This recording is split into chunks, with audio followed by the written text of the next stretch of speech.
George goes to a cookout. Today, Mr. Nelson is having a cookout, said the man with the yellow hat, but only grown-ups are invited. You'll have to play by yourself, George, but don't get into trouble. George was disappointed. He liked cookouts. While the man was getting ready, George went out and sat on the back steps. In the next yard, a gardener was watering the grass with a hose. George watched him spray it all over. When the gardener had finished, he shut off the hose and went away. George came over, picked it up, and turned the water on. It dripped out very slowly. Maybe George could make it go faster. He turned the nozzle. The water came out stronger. He turned the nozzle even more. Now the water came gushing out strong. It went right over a fence and splashed a man who was sunbathing. Ah! Hey, he cried, shut off that water. George swung the hose around and the water splashed over another fence. Who's doing that? A woman cried. I'm getting soaked.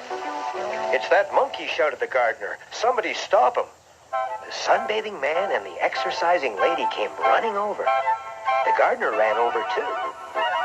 George was scared. He dropped the hose and tried to get away. But all around there were angry, wet people. He was trapped. If only he could reach that big tree in Mr. Nelson's yard. He ran to the tree and disappeared. The wet, angry people went home to dry off. George was safe now. While he was hiding in the tree, George smelled something delicious. Down below, Mr. Nelson was cooking at his barbecue.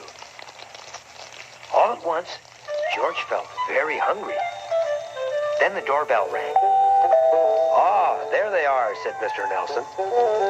Piled the steaks on a big platter and went to greet his guests.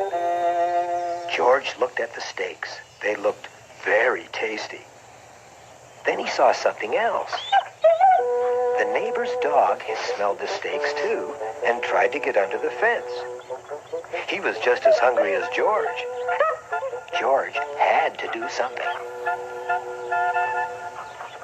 Just as the dog got through the fence, George reached over. Then he climbed back up the tree with the steaks.